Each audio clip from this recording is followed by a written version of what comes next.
Hi guys, welcome back to Cinema Kathe. ಇವತ್ತು ನಾವು recent ಆಗಿ ತೆಲುಗು ಲ್ಯಾಂಗ್ವೇಜ್ ನಲ್ಲಿ ರಿಲೀಸ್ ಆದ ಮೂವಿ ರೇಸರ್ ಸ್ಟೋರಿನ ನೋಡೋಣ. ಇದೊಂದು action packed political drama movie ಆಗಿದೆ. ಸೊ ಮೂವಿ ತುಂಬಾ ಇಂಟ್ರೆಸ್ಟಿಂಗ್ ಆಗಿರುತ್ತೆ. ವಿಡಿಯೋನ ಲಾಸ್ಟ್ ವರೆಗೆ ನೋಡಿ. ಕಥೆಯ ಆರಂಭದಲ್ಲಿ ನಮಗೆ ಹೋಮ್ ಮಿನಿಸ್ಟರ್ ಕನಕರಾಜುನ ತೋರಿಸ್ತಾರೆ. ಈತನಿಗೆ ಇಬ್ಬರು ಮಕ್ಕಳಿರ್ತಾರೆ. ಈತ ತನ್ನ ಇಬ್ಬರು ಮಕ್ಕಳನ್ನ ಕರ್ಕೊಂಡು ಸಿಎಂ ಮನೆಗೆ ಬರ್ತಾನೆ. ಈತ ಸಿಎಂಗೆ ನೀನು ತಕ್ಷಣ ರಿಸೈನ್ ಮಾಡಬೇಕು ಅಂತ ಹೇಳ್ತಾನೆ. ಆಕ್ಚುಲಿ ಕನಕರಾಜು ಮತ್ತು ಸಿಎಂ ನಡುವೆ ಒಂದು ಡೀಲ್ ಆಗಿರುತ್ತೆ. ನಾನು ಮೊದಲು ಎಲೆಕ್ಷನ್ ಗೆದ್ದು ಸಿಎಂ ಆಗ್ತೀನಿ. ನಾನು ನನ್ನ 2.5 ವರ್ಷ ಕಂಪ್ಲೀಟ್ ಮಾಡಿದ ಮೇಲೆ ಮಿಕ್ಕ 2.5 ವರ್ಷಕ್ಕೆ ನೀನು ಸಿಎಂ ಆಗು ಅಂತ ಹೇಳಿರ್ತಾನೆ. ಅದಕ್ಕೆ ಕನಕರಾಜು ಈಗ ನೀನು ರಿಸೈನ್ ಕೊಟ್ರೆ ನಾನು ಸಿಎಂ ಆಗ್ತೀನಿ ಅಂತ ಕೇಳೋಕೆ ಬಂದಿರ್ತಾನೆ. ಆದ್ರೆ ಸಿಎಂ ರಿಸೈನ್ ಕೊಡೋಕೆ ರೆಡಿ ಇರಲ್ಲ. ಏಕೆಂದ್ರೆ ಕನಕರಾಜು ಹೋಮ್ ಮಿನಿಸ್ಟರ್ ಆದ್ಮೇಲೆ ಸಿಟಿಯಲ್ಲಿ ಕ್ರೈಮ್ ಸಂಖ್ಯೆ ಜಾಸ್ತಿ ಆಗಿರುತ್ತೆ. ಇವರ ಇಬ್ಬರು ಮಕ್ಕಳು ತುಂಬಾ ಕ್ರೈಮ್ ಗಳನ್ನ ಮಾಡಿರ್ತಾರೆ ಮತ್ತು ಕೊಲೆಗಳನ್ನ ಸಹ ಮಾಡಿರ್ತಾರೆ. ಅದಕ್ಕೆ ಎಲ್ಲ ಎಂಎಲ್ಎಗಳು ಇವನನ್ನ ಸಿಎಂ ಮಾಡಬಾರ್ದು ಅಂತ ಇವನ ವಿರುದ್ಧ ಇರ್ತಾರೆ. ಇವರು ಇಲ್ಲಿ ಮಾತಾಡ್ತಿದ್ದಾಗ ಕನಕರಾಜು ಒಬ್ಬ ಮಗ ಹ್ಯಾಕರ್ಗೆ ಕಾಲ್ ಮಾಡ್ತಾನೆ ಮತ್ತು ಸಿಎಂ ಮನೆಯಲ್ಲಿದ್ದ ಸಿಸಿಟಿವಿ ಕ್ಯಾಮೆರಾನ ಹ್ಯಾಕ್ ಮಾಡುವಂತೆ ಹೇಳ್ತಾನೆ. ಈಗ ಹ್ಯಾಕರ್ ಸಿಎಂ ಮನೆಯಲ್ಲಿದ್ದ ಸಿಸಿಟಿವಿ ಕ್ಯಾಮೆರಾನ ಹ್ಯಾಕ್ ಮಾಡ್ತಾನೆ. ಆಗ ಕನಕರಾಜು ಮಗ ಸಿಎಂ ತಲೆನ ಟ್ರ್ಯಾಕ್ಟರ್ಗೆ ಹೊಡೆದು ಅವನನ್ನ ಮೂರ್ಛೆ ಹೋಗುವಂತೆ ಮಾಡ್ತಾನೆ. ಆಮೇಲೆ ಅವನನ್ನ ಟ್ರ್ಯಾಕ್ಟರ್ ಸಮೇತ ಬಾವಿಯಲ್ಲಿ ತಳ್ತಾನೆ. ಏಕೆಂದ್ರೆ ಇವರು ಈ ಮರ್ಡರ್ನ ಆಕ್ಷನ್ ತರ ತೋರಿಸಬೇಕು ಅಂತ ಅನ್ಕೊಂಡಿರ್ತಾರೆ. ಈಗ ಸೀನ್ ತೇಜು ಅನ್ನೋ ಒಬ್ಬ ಹುಡುಗಿ ಕಡೆ ಶಿಫ್ಟ್ ಆಗುತ್ತೆ. ಇವತ್ತು ತೇಜು ಬರ್ತ್ಡೇ ಇರುತ್ತೆ. ತೇಜು ತಂದೆ ತಾಯಿ ಆಕೆಗೆ ಡೈರೆಕ್ಟ್ ಆಗಿ ಗಿಫ್ಟ್ ಕೊಡದೆ ಕೆಲವು ಪಜಲ್ಸ್ ಗಳನ್ನ ಪ್ಲಾಂಟ್ ಮಾಡಿರ್ತಾರೆ. ಈಗ ತೇಜು ಎಲ್ಲಾ ಪಜಲ್ ಗಳನ್ನ ಸಾಲ್ವ್ ಮಾಡಿಕೊಂಡು ತನ್ನ ಗಿಫ್ಟ್ ಅನ್ನ ತಗೋತಾಳೆ.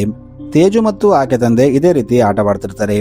ಈಗ ಸೀನ್ ಕನಕರಾಜು ಕಡೆ ಶಿಫ್ಟ್ ಆಗುತ್ತೆ. ಇಲ್ಲಿ ಕನಕರಾಜುಗೆ ತನಗೆ 17 ಎಂಎಲ್ಎಗಳ ಸಪೋರ್ಟ್ ಇಲ್ಲ ಅಂತ ಗೊತ್ತಾಗುತ್ತೆ. ಆಗ ಅವನು ಆ 17 ಎಂಎಲ್ಎಗಳನ್ನ ಕರೆದು ನೀವು ನನಗೆ ಸಪೋರ್ಟ್ ಮಾಡಿಲ್ಲ ಅಂದ್ರೆ ನೀವು ಮಾಡಿದ ಎಲ್ಲಾ ಕೆಲಸನ ಪಬ್ಲಿಕ್ ಮುಂದೆ ಇಡ್ತೀನಿ ಅಂತ ಹೇಳ್ತಾನೆ. ಅಂದ್ರೆ ಇವನು ಡೈರೆಕ್ಟ್ ಆಗಿ ಇವರನ್ನ ಬ್ಲಾಕ್ ಮೇಲ್ ಮಾಡ್ತಿರ್ತಾನೆ. ಇವರು ಇಲ್ಲಿ ಮಾತಾಡ್ತಿದ್ದಾಗ ಹ್ಯಾಕರ್ ತನ್ನ ರೂಮ್ ಅಲ್ಲಿ ಕನಕರಾಜುನ ಕರೀತಾನೆ. ಕನಕರಾಜು ಅಲ್ಲಿ ಹೋಗಿ ನೋಡಿದಾಗ ಸಿಎಂ ಮನೆಯಲ್ಲಿ ರಿವ್ಯೂ ರಿಪೋರ್ಟರ್ ಹೋಗಿರ್ತಾರೆ. ಇವರು ಅಲ್ಲಿಂದ ಲೈವ್ ಟೆಲಿಕಾಸ್ಟ್ ಮಾಡ್ತಿರ್ತಾರೆ. ಆಗ ಅವರಿಗೆ ಕಾಂಪೌಂಡ್ ಹೊರಗೆ ಒಬ್ಬ ವ್ಯಕ್ತಿ ಕಾಣ್ತಾನೆ. ಈತ ತೇಜು ತಂದೆಯಾಗಿರ್ತಾನೆ. ಈತ ಅಲ್ಲಿದ್ದ ಸಿಸಿಟಿವಿ ಕ್ಯಾಮೆರಾನ ಚೇಂಜ್ ಮಾಡ್ತಿರ್ತಾನೆ. ಆಗ ಹ್ಯಾಕರ್ ಕನಕರಾಜುಗೆ, ಸರ್, ಆ ಸಿಸಿಟಿವಿ ಕ್ಯಾಮೆರಾ ಕಾಂಪೌಂಡ್ ನಿಂದ ಹೊರಗೆ ಇತ್ತು, ಅದನ್ನ ನಾವು ಹ್ಯಾಕ್ ಮಾಡಿಲ್ಲ. ಅದರಲ್ಲಿ ಸಿಎಂ ನ ನೀವು ಮರ್ಡರ್ ಮಾಡಿದ ವಿಷಯ ರೆಕಾರ್ಡ್ ಆಗಿರಬಹುದು ಅಂತ ಹೇಳ್ತಾನೆ. ಈಗ ಹ್ಯಾಕರ್ ತೇಜು ತಂದೆ ಫೋಟೋ ತಗೊಂಡು ಆತನ ಬಗ್ಗೆ ಸರ್ಚ್ ಮಾಡ್ತಾನೆ. ಆಗ ಇವರಿಗೆ ಆತನ ಹೆಸರು ವಿಷ್ಣು ಅಂತ ಗೊತ್ತಾಗುತ್ತೆ. ಇನ್ನು ಆತನಿಗೆ ಒಂದು ಸಿಸಿಟಿವಿ ಕ್ಯಾಮೆರಾ ಕಂಪನಿ ಇರುತ್ತೆ. ಇನ್ನೊಂದು ಕಡೆ ಸೇಮ್ ಟೈಮ್ ಅಲ್ಲಿ ವಿಷ್ಣು ಆ ಕ್ಯಾಮೆರಾನ ಚೆಕ್ ಮಾಡ್ತಿರ್ತಾನೆ. ಅವನು ಅದರ ಚಿಪ್ ಅನ್ನ ತೆಗೆದು ಕಂಪ್ಯೂಟರ್ ನಲ್ಲಿ ಹಾಕಿ ನೋಡಿದಾಗ ಅವನಿಗೆ ಅಲ್ಲಿ ಎಲ್ಲಾ ಫುಟೇಜ್ ಸಿಗುತ್ತೆ. ಈತ ಆ ಫುಟೇಜ್ ನ ನೋಡಿ ಶಾಕ್ ಆಗ್ತಾನೆ. ಯಾಕಂದ್ರೆ ಕನಕರಾಜು ಮತ್ತು ಆತನ ಮಕ್ಕಳು ಸೇರಿ ಸಿಎಂ ನ ಕೊಂದ ಫುಟೇಜ್ ಅದರಲ್ಲಿ ಇರುತ್ತೆ. ಆಗ ಆತ ಹಾಗಿದ್ರೆ ಸಿಎಂದು ನಾರ್ಮಲ್ ಡೆತ್ ಅಲ್ಲ, ಅವರನ್ನ ಕೊಲೆ ಮಾಡಲಾಗಿದೆ ಅಂತ ಅರ್ಥ ಮಾಡ್ಕೋತಾನೆ. ಈಗ ವಿಷ್ಣು ತನ್ನ ಒಬ್ಬ ಫ್ರೆಂಡ್ಗೆ ಫೋನ್ ಮಾಡಿ ಇದೇ ವಿಷಯ ಹೇಳ್ತಾನೆ. ಆತನ ಫ್ರೆಂಡ್ ಒಬ್ಬ ಯೂಟ್ಯೂಬರ್ ಆಗಿರ್ತಾನೆ. ಆಗ ಆತ ವಿಷ್ಣುಗೆ, ನೀನು ಈ ವಿಷಯನ ಯಾರಿಗೂ ಹೇಳ್ಬೇಡ ಮತ್ತು ಆ ಫುಟೇಜ್ ನ ಡಿಲೀಟ್ ಮಾಡ್ಬಿಡು, ಏಕೆಂದ್ರೆ ಅವರು ಸಿಎಂ ನೇ ಕೊಂದಿದ್ದಾರೆ, ಇನ್ನು ನೀನು ನಾನು ಯಾವ ಲೆಕ್ಕ ಅಂತ ಹೇಳ್ತಾನೆ. ಇದನ್ನೆಲ್ಲ ಕನಕರಾಜು ಮತ್ತು ಆ ಹ್ಯಾಕರ್ ಕೇಳ್ತಿರ್ತಾರೆ. ಯಾಕಂದ್ರೆ ಇವರು ವಿಷ್ಣು ಮೊಬೈಲ್ ನ ಹ್ಯಾಕ್ ಮಾಡಿರ್ತಾರೆ. ಈಗ ವಿಷ್ಣು ಕಾಲ್ ಕಟ್ ಮಾಡಿ ಆ ಫುಟೇಜ್ ನ ಡಿಲೀಟ್ ಮಾಡ್ತಾನೆ. ಆದ್ರೆ ಅವನು ಅದನ್ನ ಡಿಲೀಟ್ ಮಾಡೋ ಮುಂಚೆ ಒಂದು ಪೆನ್ಡ್ರೈವ್ ನಲ್ಲಿ ಕಾಪಿ ಮಾಡ್ಕೊಂಡಿರ್ತಾನೆ. ಈಗ ಸೀನ್ ಮೂವಿಯ ಮೇನ್ ಕ್ಯಾರೆಕ್ಟರ್ ರುದ್ರ ಕಡೆ ಶಿಫ್ಟ್ ಆಗುತ್ತೆ. ಈತನ ಒಂದು ಮೊಬೈಲ್ ಪೆಟ್ ಗ್ರೂಮಿಂಗ್ ಶಾಪ್ ಇರುತ್ತೆ. ತೇಜು ಹತ್ರ ಒಂದು ನಾಯಿ ಇರುತ್ತೆ. ಅದಕ್ಕೆ ಆಕೆ ರುದ್ರಗೆ ಕಾಲ್ ಮಾಡ್ತಾಳೆ ಮತ್ತು ತನ್ನ ನಾಯಿನ ಸ್ನಾನ ಮಾಡಿಸುವಂತೆ ಕರೀತಾಳೆ. ಯಾಕಂದ್ರೆ ಇವರು ನಾಳೆ ಒಂದು ಟ್ರಿಪ್ಗೆ ಹೋಗ್ತಿರ್ತಾರೆ. ಈಗ ರುದ್ರ ತನ್ನ ವ್ಯಾನ್ ತಗೊಂಡು ತೇಜು ಮನೆ ಹತ್ರ ಬರ್ತಾನೆ. ಇನ್ನೊಂದು ಕಡೆ ಕನಕರಾಜು ಮಕ್ಕಳು ಹೋಗಿ ವಿಷ್ಣು ಫ್ರೆಂಡ್ ನ ಅತಿ ದಾರುಣವಾಗಿ ಕೊಂದ್ಬಿಡ್ತಾರೆ. ಈ ಕಡೆ ರುದ್ರ ತೇಜು ಹತ್ರ ಬಂದು ಆಕೆ ನಾಯಿನ ಗ್ರೂಮಿಂಗ್ ಮಾಡೋಕೆ ತನ್ನ ವ್ಯಾನ್ ಅಲ್ಲಿ ಕರ್ಕೊಂಡು ಹೋಗ್ತಾನೆ. ಅದೇ ಟೈಮಲ್ಲಿ ವಿಷ್ಣು ಫ್ರೆಂಡ್ ಹೆಂಡತಿ ಅವನಿಗೆ ಕಾಲ್ ಮಾಡಿ ನನ್ನ ಗಂಡನ್ನ ಯಾರೋ ಕೊಂದುಬಿಟ್ರು ಅಂತ ಹೇಳ್ತಾಳೆ. ಇದನ್ನ ಕೇಳಿ ವಿಷ್ಣು ಶಾಕ್ ಆಗ್ತಾನೆ. ಅವನು ಹೊರಗೆ ನೋಡಿದಾಗ ಅವನ ಮನೆ ಮುಂದೆ ಒಂದು ಕಾರ್ ಬಂದು ನಿಂತಿರುತ್ತೆ. ಇದನ್ನ ನೋಡಿ ವಿಷ್ಣುಗೆ ಇವರು ತನಗಾಗಿ ಬಂದಿದ್ದಾರೆ ಅಂತ ಅರ್ಥವಾಗುತ್ತೆ. ಅವನು ತಕ್ಷಣ ತನ್ನ ಹೆಂಡತಿ ಮತ್ತು ಮಗುನ ಕರೀತಾನೆ. ಅಲ್ಲಿಂದ ಓಡಬೇಕಂತ ಟ್ರೈ ಮಾಡ್ತಾನೆ. ಆದ್ರೆ ಅವನ ಹತ್ರ ಅಷ್ಟೊಂದು ಟೈಮ್ ಇರಲ್ಲ. ಆಗ ಅವನು ತನ್ನ ಮಗಳನ್ನ ಕಾಪಾಡೋಕೆ ಒಂದು ಕಬಾರ್ಡ್ ನಲ್ಲಿ ಆಕೆನ ಬಚ್ಚಿಡ್ತಾನೆ ಮತ್ತು ನೀನು ಇಲ್ಲಿಂದ ಹೊರಗೆ ಬರಬೇಡ ಮತ್ತೆ ಸೌಂಡ್ ಮಾಡಬೇಡ ಅಂತ ಹೇಳ್ತಾನೆ. ಈಗ ಕನಕರಾಜು ಮಕ್ಕಳು ಒಳಗೆ ಬರ್ತಾರೆ. ಇವರು ವಿಷ್ಣುಗೆ ಆ ವಿಡಿಯೋನ ನಮಗೆ ಕೊಟ್ಟುಬಿಡು, ನಾವಿಲ್ಲಿಂದ ಸುಮ್ಮನೆ ಹೋಗ್ಬಿಡ್ತೀವಿ ಅಂತ ಹೇಳ್ತಾರೆ. ಆದ್ರೆ ವಿಷ್ಣು ಅವರ ಮಾತನ್ನ ಕೇಳಲ್ಲ. ನನ್ನ ಹತ್ರ ಯಾವ ವಿಡಿಯೋ ಇಲ್ಲ ಅಂತ ಹೇಳ್ತಾನೆ. ಇವರು ಈಗ ವಿಷ್ಣು ಲ್ಯಾಪ್ಟಾಪ್ ನ ಚೆಕ್ ಮಾಡಿದಾಗ ಅದರಲ್ಲಿ ವಿಡಿಯೋ ಇರಲ್ಲ. ಅವನು ಆಲ್ರೆಡಿ ಅದನ್ನ ಡಿಲೀಟ್ ಮಾಡಿರ್ತಾನೆ. ಆದ್ರೆ ವಿಷ್ಣು ಅದನ್ನ ಡಿಲೀಟ್ ಮಾಡೋ ಮುಂಚೆ ಬೇರೆ ಒಂದು ಡಿವೈಸ್ ನಲ್ಲಿ ಅದನ್ನ ಕಾಪಿ ಮಾಡಿದ್ದಾನೆ ಅಂತ ಇವರಿಗೆ ಗೊತ್ತಾಗುತ್ತೆ. ಅವರು ವಿಷ್ಣುಗೆ ಎಷ್ಟೇ ಕೇಳಿದರೂ ಅವನು ವಿಡಿಯೋ ಬಗ್ಗೆ ಹೇಳ್ತಿರಲ್ಲ. ಆಗ ಅವರು ಕೋಪದಲ್ಲಿ ವಿಷ್ಣು ಮತ್ತು ಅವನ ಹೆಂಡತಿನ ಕೊಂದ್ಬಿಡ್ತಾರೆ. ಇನ್ನೊಂದು ಕಡೆ ತೇಜು ಕಬಾರ್ಡ್ ನಲ್ಲಿ ಬಚ್ಚಿಟ್ಕೊಂಡಿರ್ತಾಳೆ. ಆಗ ಅವರಿಗೆ ಏನೋ ಸೌಂಡ್ ಬರುತ್ತೆ. ಇವರು ಕಬಾರ್ಡ್ ನಲ್ಲಿ ಹೋಗಿ ನೋಡ್ತಾರೆ. ಆದ್ರೆ ತೇಜು ಹುಷಾರಾಗಿರ್ತಾಳೆ. ಆಕೆ ಬಚ್ಚಿಟ್ಕೊಂಡಿರ್ತಾಳೆ. ಇವರು ಅಲ್ಲಿಂದ ಹೋದಾಗ ತೇಜು ಹೊರಗೆ ಬರ್ತಾಳೆ. ಈಕೆ ತನ್ನ ತಂದೆ ಹತ್ರ ಹೋಗಿ ಆಕೆನ ಎಬ್ಬಿಸೋಕೆ ಟ್ರೈ ಮಾಡ್ತಾಳೆ. ಆದ್ರೆ ಆತ ಈಕೆಗೆ ಗೋಲ್ಕೊಂಡ ಅಂತ ಹೇಳಿ ಸತ್ತೋಗ್ಬಿಡ್ತಾನೆ. ಅದೇ ಟೈಮಲ್ಲಿ ಅಲ್ಲಿ ರುದ್ರ ಬರ್ತಾನೆ. ಈತ ಇಲ್ಲಿನ ದೃಶ್ಯ ನೋಡಿ ಶಾಕ್ ಆಗ್ತಾನೆ. ಇನ್ನೊಂದು ಕಡೆ ಕನಕರಾಜು ಗವರ್ನರ್ ಹತ್ರ ಹೋಗಿ ಎಲ್ಲ ಎಂಎಲ್ಎಗಳು ನನಗೆ ಸಪೋರ್ಟ್ ಇದ್ದಾರೆ, ಈಗ ನಾನೇ ಸಿಎಂ ಆಗ್ತೀನಿ ಅಂತ ಹೇಳ್ತಾನೆ. ಆಗ ಗವರ್ನರ್ ಆತನಿಗೆ, ನಿಮ್ಮ ಗವರ್ಮೆಂಟ್ ನಲ್ಲಿ ಏನಾಗ್ತಿದೆ ಅಂತ ಅರ್ಥವಾಗ್ತಿಲ್ಲ, ನಿಮ್ಮ ಸಿಎಂ 2 ದಿನಗಳ ಹಿಂದೆ ಸತ್ತೋದ, ಇನ್ನು ಹಾಡಹಗಲೇ 3 ವ್ಯಕ್ತಿಗಳ ಕೊಲೆಯಾಗಿದೆ, ಆ ಕೊಲೆಯಾದ ವ್ಯಕ್ತಿಯ ಮಗಳು ಕಿಲ್ಲರ್ಸ್ ನ ನೋಡಿದ್ದಾಳೆ ಅಂತ ನ್ಯೂಸ್ ತೋರಿಸ್ತಾನೆ. ನ್ಯೂಸ್ ನೋಡಿ ಕನಕರಾಜು ಶಾಕ್ ಆಗ್ತಾನೆ. ಆ ಹುಡುಗಿ ತನ್ನ ಮಕ್ಕಳನ್ನ ಗುರುತು ಹಚ್ಚಿದ್ರೆ ತಾನು ಸಿಎಂ ಆಗೋಕ್ಕಾಗಲ್ಲ ಅಂತ ಅನ್ಕೋತಾನೆ. ಈಗ ಅವನು ತನ್ನ ಮಕ್ಕಳ ಹತ್ರ ಹೋಗಿ ಅವರಿಗೆ ತುಂಬಾ ಬೈತಾನೆ ಮತ್ತು ಅವರಿಗೆ ನಿಮಗೆ ಒಂದು ಕೆಲಸನೂ ನೆಟ್ಟಾಗಿ ಮಾಡೋಕ್ಕಾಗಲ್ಲ, ನೀವು ಸುಮ್ಮನಿರಿ, ಮಿಕ್ಕಿದನ್ನ ನಾನು ನೋಡ್ಕೋತೀನಿ ಅಂತ ಹೇಳ್ತಾನೆ. ಇನ್ನೊಂದು ಕಡೆ ತೇಜು ಮನೆ ಹತ್ರ ಚೈಲ್ಡ್ ವೆಲ್ಫೇರ್ ಅವರು ಬರ್ತಾರೆ. ಇವರು ತೇಜುನ ತಮ್ಮ ಜೊತೆ ಕರ್ಕೊಂಡು ಹೋಗ್ತಿರ್ತಾರೆ. ಅದೇ ಟೈಮಲ್ಲಿ ಕನಕರಾಜು ಕಡೆಯವನು ಒಬ್ಬ ಆತ ವೆಲ್ಫೇರ್ ಅವರಿಗೆ ಲಂಚ ಕೊಡ್ತಾನೆ. ಇದನ್ನ ರುದ್ರ ನೋಡ್ತಿರ್ತಾನೆ. ಇದನ್ನ ನೋಡಿದ ರುದ್ರ ಇದರಲ್ಲಿ ಏನೋ ಮಿಸ್ ಹೊಡಿತಾ ಇದೆ ಅಂತ ಅರ್ಥ ಮಾಡ್ಕೋತಾನೆ. ಈಗ ಕನಕರಾಜು ಕಡೆಯವರು ತೇಜುನ ಒಂದು ಅಜ್ಞಾತ ಪ್ರದೇಶಕ್ಕೆ ಕರ್ಕೊಂಡು ಬರ್ತಾರೆ. ಇವರು ಇಲ್ಲಿ ತೇಜುನ ಕೊಲೆ ಮಾಡಬೇಕು ಅಂತ ಅನ್ಕೊಂಡಿರ್ತಾರೆ. ಇವರು ತೇಜುನ ಕೊಲ್ತಿದ್ದಾಗ ಅಲ್ಲಿ ರುದ್ರ ಬರ್ತಾನೆ. ಈತ ಇಲ್ಲಿ ಬಂದು ಈ ಮೂವರನ್ನ ಕೊಂದು ಬಿಡ್ತಾನೆ. ಆಮೇಲೆ ಅಲ್ಲಿಂದ ಹೋಗುವಾಗ ಯಾರೋ 3 ಜನ ವ್ಯಕ್ತಿಗಳಿಗೆ ಕಾಲ್ ಮಾಡಿ ಕೋಡ್ ರೆಡ್ ಅಂತ ಹೇಳ್ತಾನೆ ಮತ್ತು ನೀವು ತಕ್ಷಣ ಬಂದ್ಬಿಡಿ ಅಂತ ಹೇಳ್ತಾನೆ. ಆಮೇಲೆ ಅವನು ತನ್ನ ಫೋನ್ ನ ಡಿಸ್ಟ್ರಾಯ್ ಮಾಡ್ತಾನೆ. ಈಗ ರುದ್ರ ತೇಜುನ ತನ್ನ ಮನೆಗೆ ಕರ್ಕೊಂಡು ಬಂದು ಆಕೆನ ಕೇರ್ ಮಾಡ್ತಿರ್ತಾನೆ. ಆದ್ರೆ ತೇಜು ಇವಾಗ್ಲೂ ಶಾಕ್ ಅಲ್ಲಿರ್ತಾಳೆ. ಏಕೆಂದ್ರೆ ಆಕೆ ಕಣ್ಣ ಮುಂದೆ ಆಕೆ ತಂದೆ ತಾಯಿನ ಕೊಂದಿರ್ತಾರೆ. ಈಕೆ ರುದ್ರಾಗೆ ಅವರು ನನ್ನ ತಂದೆ ಹತ್ರ ಬಂದು ಯಾವುದೋ ವಿಡಿಯೋ ಬಗ್ಗೆ ಕೇಳ್ತಿದ್ರು, ನನ್ನ ತಂದೆ ಅದನ್ನ ಕೊಡದಿದ್ದಾಗ ಅವರು ಅವರನ್ನ ಕೊಂದ್ಬಿಟ್ರು ಅಂತ ಹೇಳ್ತಾಳೆ. ಈಗ ಇಲ್ಲಿ ರುದ್ರ ಟೀಮ್ ಕಡೆಯವರು ಕೂಡ ಬರ್ತಾರೆ. ಇನ್ನೊಂದು ಕಡೆ ಹ್ಯಾಕರ್ ಡ್ರೋನ್ ನ ಲೊಕೇಶನ್ಗೆ ಕಳಿಸ್ತಾನೆ. ಅಲ್ಲಿ ಅವರು ನೋಡಿದಾಗ 3 ಜನ ವ್ಯಕ್ತಿಗಳನ್ನ ರುದ್ರ ಕೊಂದಿರ್ತಾನೆ. ಇದನ್ನ ನೋಡಿ ಕನಕರಾಜು ಒಬ್ಬ ಹುಡುಗಿನ ಕೊಲ್ಲಕ್ಕೆ ಆಗ್ಲಿಲ್ಲ, ಇವರನ್ನ ಯಾರು ಕೊಂದಿರಬಹುದು ಅಂತ ಯೋಚನೆ ಮಾಡ್ತಾನೆ. ಈ ಕಡೆ ರುದ್ರ ಹತ್ರ ಕೂಡ ಒಬ್ಬ ಲೇಡಿ ಹ್ಯಾಕರ್ ಇರ್ತಾಳೆ. ಈಕೆ ತೇಜು ಹತ್ರ ಆಕೆ ತಂದೆಯ ಮೊಬೈಲ್ ನಂಬರ್ ತಗೊಂಡು ಅವನ ಮೊಬೈಲ್ ಮತ್ತು ಲ್ಯಾಪ್ಟಾಪ್ ಲೊಕೇಶನ್ ನ ಟ್ರ್ಯಾಕ್ ಮಾಡ್ತಾಳೆ. ಇವರಿಗೆ ಲ್ಯಾಪ್ಟಾಪ್ ಲೊಕೇಶನ್ ಸಿಗುತ್ತೆ. ಆಕೆ ಆ ಲ್ಯಾಪ್ಟಾಪ್ ನ ಹ್ಯಾಕ್ ಮಾಡ್ತಾಳೆ.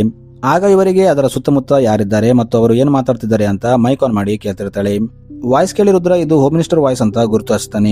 ಅದರತ್ತ ಸಿಎಂ ನ ಹೋಮ್ ಮಿನಿಸ್ಟರ್ ಕೊಂದಿದ್ದಾನೆ ಅಂತ ಹೇಳ್ತಾನೆ. ಈ ಕಡೆ ಕನಕರಾಜು ಹ್ಯಾಕರ್ಗೆ ತಮ್ಮ ಹತ್ರ ಇದ್ದ ಲ್ಯಾಪ್ಟಾಪ್ ಹ್ಯಾಕ್ ಆಗಿದೆ ಅಂತ ಗೊತ್ತಾಗುತ್ತೆ. ಈಗ ತೇಜುಗೆ ಹೋಮ್ ಮಿನಿಸ್ಟರ್ ಮತ್ತು ಅವರ ಇಬ್ಬರ ಮಕ್ಕಳ ಫೋಟೋನ ತೋರಿಸಿ ಇವರಲ್ಲಿ ನಿಮ್ಮ ತಂದೆಯನ್ನ ಕೊಂದಿದ್ದು ಯಾರು ಅಂತ ಕೇಳ್ತಾನೆ. ಆಗ ತೇಜು ಆ ಫೋಟೋ ನೋಡಿ ಕನಕರಾಜು ಇಬ್ಬರು ಮಕ್ಕಳು ಅಂತ ಗುರುತಿಸ್ತಾಳೆ. ಇನ್ನು ಆಕೆ ರುದ್ರಾಗೆ ನನ್ನ ತಂದೆ ಸಾಯೋಕ್ಕಿಂತ ಮುಂಚೆ ಗೋಲ್ಕೊಂಡ ಅಂತ ಹೇಳ್ತಿದ್ರು ಅಂತ ಹೇಳ್ತಾಳೆ. ಇದನ್ನ ಕೇಳಿ ರುದ್ರ ಟೀಮ್ಮೇಟ್ಸ್ ಗೋಲ್ಕೊಂಡ ಅಂದ್ರೆ ಏನಾಗಿರ್ಬೋದು ಅಂತ ಯೋಚನೆ ಮಾಡ್ತಿರ್ತಾರೆ. ಏಕೆಂದ್ರೆ ಆ ಸಿಟಿಯಲ್ಲಿ ತುಂಬಾ ಜಾಗದ ಹೆಸರು ಗೋಲ್ಕೊಂಡ ಅಂತ ಆಗಿರುತ್ತೆ. ಆಗ ಅವರಲ್ಲಿ ಒಬ್ಬ ವ್ಯಕ್ತಿಗೆ ಒಂದು ಬ್ರಿಲಿಯಂಟ್ ಐಡಿಯಾ ಬರುತ್ತೆ. ಅವನು ನಾವು ವಿಷ್ಣು ಕಾರ್ GPS ನ ಟ್ರ್ಯಾಕ್ ಮಾಡಿದ್ರೆ ಅವನು ಯಾವ ಪ್ರದೇಶಕ್ಕೆ ಹೋಗಿದ್ದಾನೆ ಅಂತ ಕಂಡುಹಿಡಿಬಹುದು. ಆಗ ಯಾವ ಪ್ರದೇಶದಲ್ಲಿ ಗೋಲ್ಕೊಂಡ ಅಂತ ಹೆಸರಿರುತ್ತೋ ಅಲ್ಲಿ ಹೋಗಿ ಸರ್ಚ್ ಮಾಡಿದ್ರೆ ಆಯ್ತು ಅಂತ ಹೇಳ್ತಾನೆ. ಆಗ ತೇಜು ಅವರಿಗೆ ಅಂಕಲ್ ನಾಳೆ ನಾವು ಒಂದು ಟ್ರಿಪ್ಗೆ ಹೋಗ್ತಿದ್ವಿ, ಅದಕ್ಕೆ ನನ್ನ ತಂದೆ ಕಾರ್ನ ಸರ್ವಿಸ್ಗೆ ಕೊಟ್ಟಿದ್ರು ಅಂತ ಹೇಳ್ತಾಳೆ. ಇವರು ಇಲ್ಲಿ ಮಾತಾಡ್ತಿದ್ದಾಗ ಅಲ್ಲಿ ಕನಕರಾಜು ಕಡೆಯವರು ಬರ್ತಾರೆ. ಇವರು ಈಗ ಒಳಗೆ ಬರ್ತಾರೆ. ಆದ್ರೆ ಅಷ್ಟೊತ್ತಿಗೆ ರುದ್ರ ಮತ್ತು ಅವನ ಟೀಮ್ ಅಲ್ಲಿಂದ ಎಸ್ಕೇಪ್ ಆಗಿರ್ತಾರೆ. ಆದ್ರೆ ಹ್ಯಾಕರ್ ಸಿಟಿಯಲ್ಲಿದ್ದ CCTV ಕ್ಯಾಮೆರಾನ ಹ್ಯಾಕ್ ಮಾಡಿ ಕನಕರಾಜು ಕಡೆಯವರಿಗೆ ಇವರ ಲೊಕೇಶನ್ ನ ಹೇಳ್ತಿರ್ತಾನೆ. ಈಗ ರುದ್ರ ಅವರಿಂದ ತಪ್ಪಿಸ್ಕೊಂಡು ಓಡ್ತಿರ್ತಾನೆ. ಅವನು ಓಡ್ತಾ ಓಡ್ತಾ ಒಂದು ದೊಡ್ಡ ಗ್ಯಾರೇಜ್ಗೆ ಬರ್ತಾನೆ.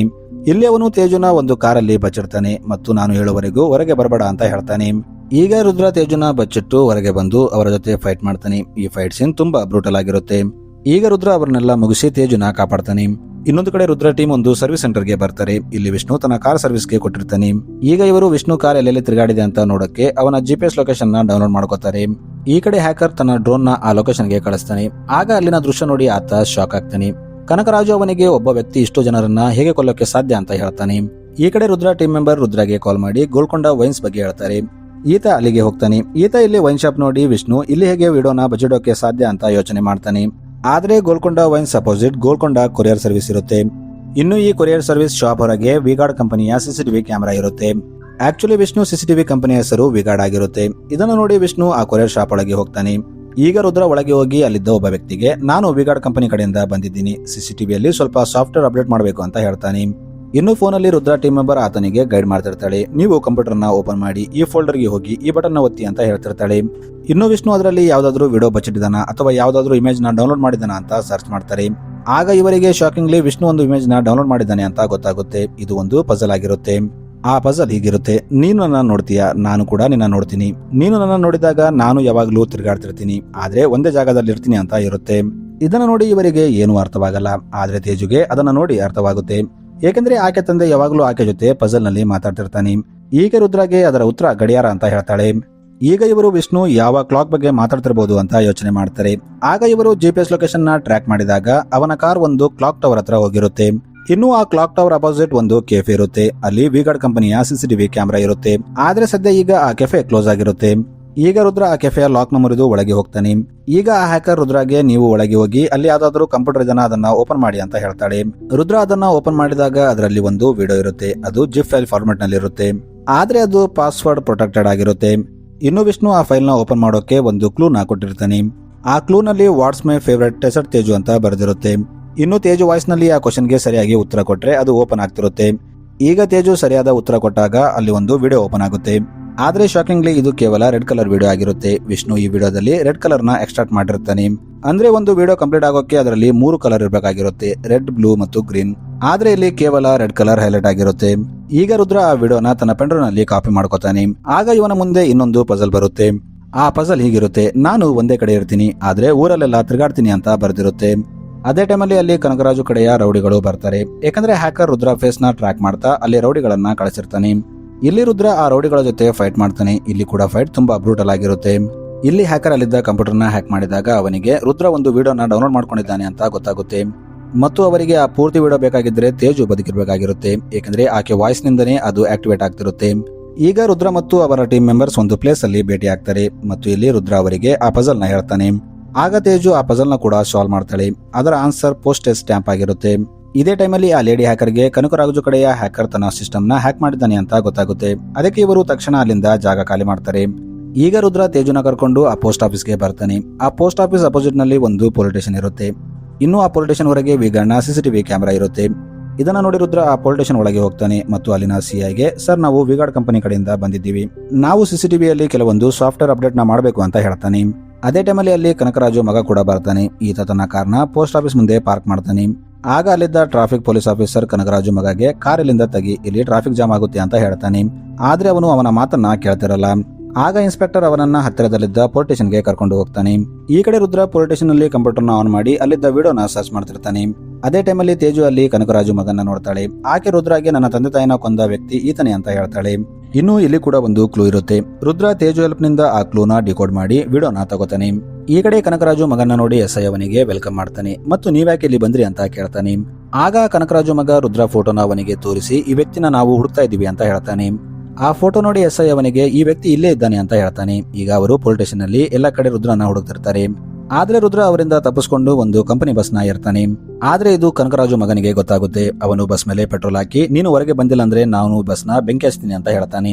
ಆಗ ರುದ್ರ ತೇಜುನ ಒಳಗೆ ಇಟ್ಟು ತಾನೊಬ್ಬನೇ ಹೊರಗೆ ಬಂದು ಅವರ ಜೊತೆ ಫೈಟ್ ಮಾಡ್ತಾನೆ. ಈ ಫೈಟ್ ಅಲ್ಲಿ ರುದ್ರ ಕನಕರಾಜು ಮಗನ್ನ ಕುತ್ತಿಗೆ ಕಡಿದು ಅವನನ್ನ ಸಾಯಿಸ್ಬಿಡ್ತಾನೆ. ಈಗ ಕನಕರಾಜು ಕಡೆಯವರು ಇವನ ಜೊತೆ ಫೈಟ್ ಮಾಡ್ತಾರೆ. ರುದ್ರ ಅವರನ್ನೆಲ್ಲ ತುಂಬಾ ಹೊಡಿತಿರ್ತಾನೆ. ಅದೇ ಟೈಮಲ್ಲಿ ಒಬ್ಬ ವ್ಯಕ್ತಿ ರುದ್ರಾಗೆ ಒಂದು ಕರೆಂಟ್ ವೈರ್ ಇಂದ ಶಾಕ್ ಕೊಡ್ತಾನೆ. ಆಗ ರುದ್ರ ಮೂರ್ಛೆ ಹೋಗ್ತಾನೆ. ಅವರು ರುದ್ರನ ಸಾಯಿಸೋಕೆ ಬರ್ತಿದ್ದಾಗ ಅಲ್ಲಿ ರುದ್ರ ಟೀಮ್ ಮೆಂಬರ್ಸ್ ಬರ್ತಾರೆ. ಇವರು ತೇಜು ಮತ್ತು ರುದ್ರನ ಒಂದು ಆಂಬುಲೆನ್ಸ್ ಅಲ್ಲಿ ಹಾಕೊಂಡು ಅಲ್ಲಿಂದ ಓಡೋಗ್ತಾರೆ. ಆಗ ಕನಕರಾಜು ಕಡೆಯವರು ಇವರ ಹಿಂದೆ ಬಿಡ್ತಾರೆ. ಇವರು ತೇಜುನ ಹಿಡ್ಕೋಬೇಕಂತ ಟ್ರೈ ಮಾಡ್ತಿರ್ತಾರೆ. ಆದ್ರೆ ತೇಜು ಇವರ ಕೈಗೆ ಸಿಗಲ್ಲ. ಆದ್ರೆ ತೇಜು ಡಾಲ್ ಇವರ ಕೈಗೆ ಸಿಗುತ್ತೆ. ಇನ್ನು ರುದ್ರ ಟೀಮ್ ಮೆಂಬರ್ಸ್ ರುದ್ರಗೆ ಟ್ರೀಟ್ಮೆಂಟ್ ಕೊಟ್ಟು ಅವನನ್ನ ಬದುಕಿಸ್ತಾರೆ. ಈಗ ಕನಕರಾಜು ಕಡೆಯವರು ಕನಕರಾಜು ಹತ್ರ ಬಂದು, ಸರ್, ನಮಗನಿಸುತ್ತೆ ರುದ್ರ ಒಬ್ಬ ಮಾಮೂಲಿ ಮನುಷ್ಯ ಅಲ್ಲ. ಅವನು ತುಂಬಾ ಚೆನ್ನಾಗಿ ಟ್ರೈನ್ ಆಗಿದ್ದಾನೆ. ಅದಕ್ಕೆ ಇಷ್ಟು ಜನರನ್ನ ಈಸಿಯಾಗಿ ಕೊಲ್ತಿದ್ದಾನೆ ಅಂತ ಹೇಳ್ತಾನೆ. ಇದನ್ನ ಕೇಳಿ ಕನಕರಾಜು ಮೀನನ್ ಎಂಬ ಒಬ್ಬ ರಿಟೈರ್ಡ್ ಮಿಲಿಟರಿ ಆಫೀಸರ್ ನ ಕರೆದು ರುದ್ರ ಬಗ್ಗೆ ಕೇಳ್ತಾನೆ. ಈತ ರುದ್ರ ಫೋಟೋ ನೋಡಿ ಶಾಕ್ ಆಗ್ತಾನೆ ಮತ್ತು ಈತ ಈಗ್ಲೂ ಬದುಕಿದ್ದಾನ ಅಂತ ಹೇಳ್ತಾನೆ. ಈಗ ಮೀನನ್ ರುದ್ರ ಬಗ್ಗೆ ಕನಕರಾಜುಗೆ ಹೇಳ್ತಾನೆ. ಈತನ ಹೆಸರು ಕ್ಯಾಪ್ಟನ್ ರುದ್ರ ಪ್ರತಾಪ್. ಇನ್ನು ಈತನ ಕೋಡ್ ಹೆಸರು ರೇಸರ್. ರುದ್ರ ತುಂಬಾ ಆಪರೇಷನ್ ಗಳನ್ನ ಮಾಡಿ ದೊಡ್ಡ ದೊಡ್ಡ ಟೆರರಿಸ್ಟ್ ಗಳನ್ನ ಮುಗಿಸಿದ್ದಾನೆ. ಇನ್ನು ಅವನು ತನ್ನ ಲಾಸ್ಟ್ ಆಪರೇಷನ್ ಮಾಡಿದಾಗ ನಾನೇ ಅವನಿಗೆ ಪಾಸ್ವರ್ಡ್ ಕೊಟ್ಟು ಎಲ್ಲಿಯಾದ್ರೂ ದೂರ ಹೋಗಿ ಆರಾಮಾಗಿರು ಅಂತ ಹೇಳಿದ್ದೆ. ಆದ್ರೆ ಅವನು ಇಂಡಿಯಾ ಬಿಟ್ಟು ಹೋಗ್ಲಿಲ್ಲ. ಇಂಡಿಯಾದಲ್ಲಿ ಒಂದು ಪ್ಲೇಸ್ ಹತ್ರ ಹೋಗಿ ಅವನು ಶಾಂತಿಯಿಂದ ತನ್ನ ಜೀವನವನ್ನ ಮಾಡಬೇಕು ಅಂತ ಅನ್ಕೊಂಡಿದ್ದ. ಅವನು ಅಲ್ಲಿ ತನ್ನ ಹೆಂಡತಿ ಮತ್ತು ಮಗು ಜೊತೆ ಆರಾಮಾಗಿದ್ದ. ಆದ್ರೆ ಒಂದು ದಿನ ರಾತ್ರಿ ರುದ್ರ ತನ್ನ ಫ್ಯಾಮಿಲಿ ಜೊತೆ ಮಲ್ಕೊಂಡಿದ್ದಾಗ ಅಲ್ಲಿ ಅವನಿಗೆ ಏನೋ ಸೌಂಡ್ ಬರುತ್ತೆ. ಅವನು ಹೊರಗೆ ಹೋಗಿ ನೋಡಿದಾಗ ಟೆರರಿಸ್ಟ್ ಗಳು ಅವನ ಮೇಲೆ ಅಟ್ಯಾಕ್ ಮಾಡ್ತಾರೆ. ರುದ್ರ ತನ್ನ ಲಾಸ್ಟ್ ಆಪರೇಷನ್ ಅಲ್ಲಿ ಇವರ ಲೀಡರ್ ನ ಕೊಂದಿರ್ತಾನೆ. ಅದಕ್ಕೆ ಇವರು ರಿವೆಂಜ್ ತಗೊಳ್ಳೋಕೆ ಬಂದಿರ್ತಾರೆ. ಈ ಟೆರರಿಸ್ಟ್ ಅಲ್ಲಿ ಒಬ್ಬಾತ ತನ್ನ ಕಡೆಯವರಿಗೆ ರುದ್ರ ಹೆಂಡತಿ ಮತ್ತು ಮಗಳ ಜೊತೆ ಅತ್ಯಾಚಾರ ಮಾಡುವಂತೆ ಹೇಳ್ತಾನೆ. ಇದನ್ನ ಕೇಳಿ ರುದ್ರ ಹೆಂಡತಿ ತನ್ನನ್ನ ಮತ್ತು ತನ್ನ ಮಗಳನ್ನ ಕಾಪಾಡೋಕೆ ಮೊದಲು ತನ್ನ ಮಗಳನ್ನ ಶೂಟ್ ಮಾಡಿ ಸಾಯಿಸ್ಬಿಡ್ತಾಳೆ. ಆಮೇಲೆ ಅದೇ ಗನ್ ತಗೊಂಡು ತನಗೆ ತಾನು ಶೂಟ್ ಮಾಡ್ಕೊಂಡು ಸತ್ತೋಗ್ತಾಳೆ. ಇದನ್ನ ನೋಡಿ ರುದ್ರ ತುಂಬಾ ಶಾಕ್ ಆಗ್ತಾನೆ. ತನ್ನ ಕಣ್ಣ ಮುಂದೆ ತನ್ನ ಹೆಂಡತಿ ಮತ್ತು ಮಗಳು ಸತ್ತೋಗಿದ್ದನ್ನ ನೋಡಿ ತುಂಬಾ ಜೋರಾಗಿ ಅಳ್ತಾನೆ. ಈಗ ಟೆರರಿಸ್ಟ್ ಗಳು ಅಲ್ಲಿಂದ ಹೋಗ್ತಿದ್ದಾಗ ಇವನ ಮನೆ ಸುತ್ತ ಬಾಂಬ್ ನ ಪ್ಲಾಂಟ್ ಮಾಡಿ ಅದನ್ನ ಬ್ಲಾಸ್ಟ್ ಮಾಡ್ತಾರೆ.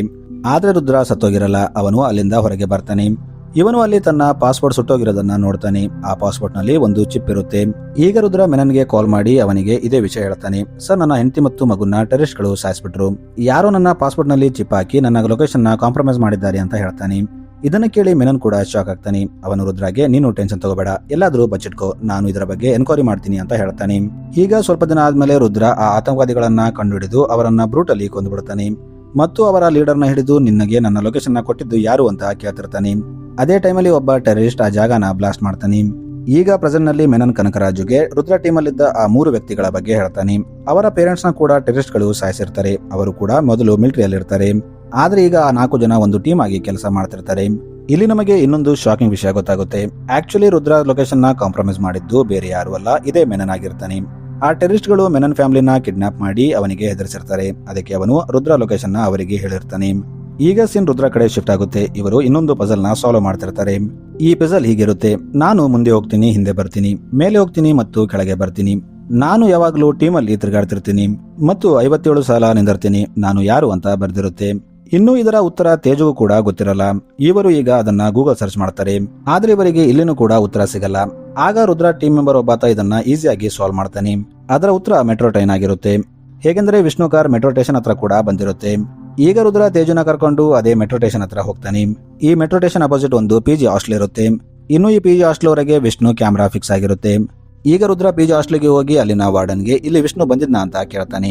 ಆ ವಾರ್ಡನ್ ವಿಷ್ಣು ಹೆಸರು ಕೇಳಿ ಅವನಿಗೆ ಒಂದು ಎನ್ವಲಪ್ ನ ಕೊಡ್ತಾನೆ. ವಿಷ್ಣು ಆ ಎನ್ವಲಪ್ ನ ತನ್ನ ಮಗಳು ತೇಜುಗೆ ಕೊಡುವಂತೆ ಆ ವಾರ್ಡನ್ಗೆ ಕೊಟ್ಟಿರ್ತಾನೆ. ಇವರು ಅದನ್ನ ಓಪನ್ ಮಾಡಿ ನೋಡಿದಾಗ ಅದರಲ್ಲಿ ಒಂದು ಮ್ಯಾಕ್ಸ್ ಈಕ್ವೇಷನ್ ಇರುತ್ತೆ. ಇದನ್ನ ನೋಡಿ ಅವರಿಗೆ ಏನು ಅರ್ಥವಾಗಲ್ಲ. ಈ ಕ್ಲೂನ ಅರ್ಥ ಏನಿರ್ಬೇಕಂತ ಅವರು ಸರ್ಚ್ ಮಾಡ್ತಿರ್ತಾರೆ. ಆಗ ತೇಜು ಆ ನಂಬರ್ ನ ಉಲ್ಟಾ ಮಾಡ್ತಾಳೆ. ಆಗ ಅದರಲ್ಲಿ 108 ಅಂತ ಬರೆದಿರುತ್ತೆ. ಇದನ್ನ ನೋಡಿ ರುದ್ರ ಈಗ 108 ರೂಮ್ ನಂಬರ್ಗೆ ಹೋಗ್ತಾನೆ. ಇವನು ಆ ರೂಮ್ ಒಳಗೆ ಹೋದಾಗ ಇಲ್ಲಿ ಅವನಿಗೆ ಇನ್ನೊಂದು ಎನ್ವಲಪ್ ಸಿಗುತ್ತೆ. ಅವನು ಅದನ್ನ ಓಪನ್ ಮಾಡಿ ನೋಡಿದಾಗ ಅದರಲ್ಲಿ ಒಂದು ಬಾರ್ ಕೋಡ್ ಇರುತ್ತೆ. ಈಗ ರುದ್ರ ಆ ಬಾರ್ ಕೋಡ್ ನ ತನ್ನ ಟೀಮ್ ಮೆಂಬರ್ಗೆ ಕಳಿಸಿ ಅದನ್ನ ಫೈಂಡ್ ಔಟ್ ಮಾಡುವಂತೆ ಹೇಳ್ತಾನೆ. ಇವರು ಅದರ ಬಗ್ಗೆ ಸರ್ಚ್ ಮಾಡಿದಾಗ ಅದು ಒಂದು ಕ್ಯಾಮ್ರಾದ ಬಾರ್ ಕೋಡ್ ಆಗಿರುತ್ತೆ. ಅದೇ ಟೈಮಲ್ಲಿ ಕನಕರಾಜು ರುದ್ರನ ಕೊಲ್ಲೋಕೆ ಕಮಾಂಡರ್ಸ್ ನ ಕಳಿಸ್ತಾನೆ. ಆದ್ರೆ ರುದ್ರ ಅವರನ್ನೆಲ್ಲ ಕೂಡ ಮುಗಿಸ್ಬಿಡ್ತಾನೆ. ಇನ್ನೊಂದು ಕಡೆ ರುದ್ರ ಟೀಮ್ಗೆ ವಿಷ್ಣು ತನ್ನ ಒಂದು ಕ್ಯಾಮ್ರಾನ ಸರ್ವಿಸ್ಗೆ ಕೊಟ್ಟಿದ್ದ ಅಂತ ಗೊತ್ತಾಗುತ್ತೆ. ಇವರು ಅಲ್ಲಿ ಹೋಗಿ ಆ ಕ್ಯಾಮ್ರಾನ ತಗೋತಾರೆ. ಇವರು ಆ ಕ್ಯಾಮ್ರಾದಲ್ಲಿದ್ದ ಚಿಪ್ ನ ಓಪನ್ ಮಾಡಿ ನೋಡಿದಾಗ ಅದರಲ್ಲಿ ಒಂದು ವಿಡಿಯೋ ಇರುತ್ತೆ. ಅವರು ಆ ವಿಡಿಯೋನ ಪ್ಲೇ ಮಾಡಿ ನೋಡಿದಾಗ ವಿಷ್ಣು ಇನ್ನೊಂದು ಚಿಪ್ ನ ತೇಜು ಹತ್ರ ಇದ್ದ ಒಂದು ಡಾಲ್ ಒಳಗೆ ಬಚ್ಚಿಟ್ಟಿರ್ತಾನೆ. ಆದ್ರೆ ಆ ಡಾಲ್ ಈಗ ತೇಜು ಹತ್ರ ಇರಲ್ಲ, ಅದು ಕನಕರಾಜು ಕಡೆಯ ರೌಡಿ ಹತ್ರ ಇರುತ್ತೆ. ಈಗ ಇವರು ಆ ಡಾಲ್ ಅಲ್ಲಿದ್ದ GPS ಲೊಕೇಶನ್ ನ ಟ್ರ್ಯಾಕ್ ಮಾಡ್ತಾರೆ. ಆಗ ಇವರಿಗೆ ಆ ಡಾಲ್ ಹೋಮ್ ಮಿನಿಸ್ಟರ್ ಮನೆಯಲ್ಲಿದೆ ಅಂತ ಗೊತ್ತಾಗುತ್ತೆ. ಈ ಕಡೆ ಕನಕರಾಜು ಒಂದು ಡ್ರೋನ್ ಮೂಲಕ ರುದ್ರ ಹತ್ರ ಒಂದು ಫೋನ್ ಕಳಿಸ್ತಾನೆ. ಅದರಲ್ಲಿ ಒಂದು ವಿಡಿಯೋ ಇರುತ್ತೆ. ಕನಕರಾಜು ರುದ್ರಾಗೆ, ನೀವು ಹುಡುಕ್ತಿರೋ ವ್ಯಕ್ತಿ ನಮ್ಮ ಹತ್ರ ಇದ್ದಾನೆ, ನೀನು ತೇಜುನ ನಮ್ಮ ಹತ್ರ ಕರ್ಕೊಂಡು ಬಂದ್ರೆ ನಾನು ಆ ವ್ಯಕ್ತಿನ ನಿನಗೆ ಕೊಡ್ತೀನಿ ಅಂತ ಹೇಳ್ತಾನೆ. ಈಗ ಸ್ವಲ್ಪ ಹೊತ್ತಾದ್ಮೇಲೆ ರುದ್ರ ಕಡೆಯ ಟೀಮ್ ಮೆಂಬರ್ ಒಬ್ಬಾತ ಹೋಮ್ ಮಿನಿಸ್ಟರ್ ಮನೆಗೆ ಹೋಗ್ತಿದ್ದ ಇಂಟರ್ನೆಟ್ ಕನೆಕ್ಷನ್ ನ ಕಟ್ ಮಾಡ್ತಾನೆ. ಈಗ ಅವನು ಇಂಟರ್ನೆಟ್ ಸರ್ವಿಸ್ ಮಾಡೋ ನೆಪದಲ್ಲಿ ಹೋಮ್ ಮಿನಿಸ್ಟರ್ ಮನೆ ಒಳಗೆ ಹೋಗ್ತಾನೆ. ಇಲ್ಲಿ ಅವನು ಆ ಡಾಲ್ ನ ತಗೊಳಕ್ಕೆ ಬಂದಿರ್ತಾನೆ. ಆತ ಹ್ಯಾಕರ್ ರೂಮ್ ಒಳಗೆ ಹೋದಾಗ ಅಲ್ಲಿ ಹ್ಯಾಕರ್ ಇರಲ್ಲ. ಅವನು ಆ ಡಾಲ್ ಅಲ್ಲಿದ್ದ ಚಿಪ್ ನ ತಗೋತಾನೆ. ಈ ಕಡೆ ಹೋಮ್ ಮಿನಿಸ್ಟರ್ ಮನೆ ಹೊರಗೆ ತುಂಬಾ ಹೊತ್ತಿಂದ ಒಂದು ಜೀಪ್ ನಿಂತಿರೋದನ್ನ ನೋಡಿ ಪೊಲೀಸರು ಅಲ್ಲಿಗೆ ಬರ್ತಾರೆ. ಇವರು ಇಲ್ಲಿ ರುದ್ರ ಟೀಮ್ ಮೆಂಬರ್ಸ್ ನ ಅರೆಸ್ಟ್ ಮಾಡ್ತಾರೆ. ಈಗ ಕನಕರಾಜು ಮಗ ರುದ್ರ ಟೀಮ್ ಮೆಂಬರ್ಸ್ ನ ತನ್ನ ವಶದಲ್ಲಿ ತಗೋತಾನೆ. ಅವನು ರುದ್ರಗೆ ಕಾಲ್ ಮಾಡಿ ಒಂದು ಲೊಕೇಶನ್ಗೆ ಕರೀತಾನೆ. ಇಲ್ಲಿ ರುದ್ರ ಮತ್ತು ಕನಕರಾಜು ಕಡೆಯವರ ನಡುವೆ ತುಂಬಾ ದೊಡ್ಡ ಫೈಟ್ ಆಗುತ್ತೆ. ಈಗ ಸ್ವಲ್ಪ ಹೊತ್ತಾದ್ಮೇಲೆ ಕನಕರಾಜು ಮಗ ತೇಜುನ ಒಂದು ಚೈನಿಂದ ಕಟ್ಟಿ ಹಾಕಿ ಒಂದು ಜಾಗದಲ್ಲಿ ಇಟ್ಟಿರ್ತಾನೆ. ಇನ್ನೊಂದು ಕಡೆ ಕನಕರಾಜು ಮಗ ಮತ್ತು ರುದ್ರ ತುಂಬಾ ಜೋರಾಗಿ ಫೈಟ್ ಮಾಡ್ತಿರ್ತಾರೆ. ಈಗ ಇಲ್ಲಿ ಮೆನನ್ ಕೂಡ ಬರ್ತಾನೆ. ಈತ ರುದ್ರ ಟೀಮ್ ಕಡೆಯಿಂದ ಕನಕರಾಜು ಕಡೆಯವರಿಗೆ ಹೊಡಿತಿರ್ತಾನೆ. ಇಲ್ಲಿ ರುದ್ರ ಕನಕರಾಜು ಮಗನ್ನ ಕೊಂದ್ಬಿಡ್ತಾನೆ. ಇನ್ನು ಮೆನನ್ಗೂ ಕೂಡ ತುಂಬಾ ಗುಂಡು ಬಿದ್ದಿರುತ್ತೆ. ಅವನು ಸಾಯೋ ಮುಂಚೆ ರುದ್ರಾಗೆ ತನ್ನ ಎಲ್ಲ ನಿಜಾನ ಹೇಳ್ತಾನೆ. ಇನ್ನೊಂದು ಕಡೆ ಕನಕರಾಜು CM ಆಗ್ಬೇಕಂತ ಪ್ರಮಾಣ ವಚನ ಸ್ವೀಕಾರ ಮಾಡ್ತಿರ್ತಾನೆ. ಆದ್ರೆ ರುದ್ರ ಟೀಮ್ ಮೆಂಬರ್ಸ್ ಆ ವಿಡಿಯೋನ ಕಂಪ್ಲೀಟ್ ಮಾಡಿ ಅದನ್ನ ಸೋಷಿಯಲ್ ಮೀಡಿಯಾದಲ್ಲಿ ವೈರಲ್ ಮಾಡ್ತಾರೆ. ಈಗ ವಿಡಿಯೋ ವೈರಲ್ ಆದಾಗ ಕನಕರಾಜು ನಿಜ ಎಲ್ಲರ ಮುಂದೆ ಬಂದಿರುತ್ತೆ. ಈಗ ಪೊಲೀಸರು ಅವನನ್ನ ಅರೆಸ್ಟ್ ಮಾಡ್ತಾರೆ. ಸೊ ಅವನು ಈಗ CM ಆಗಲ್ಲ. ಸೊ ಮೂವಿಲಿಗೆ ಎಂಡ್ ಆಗುತ್ತೆ. Thanks for watching.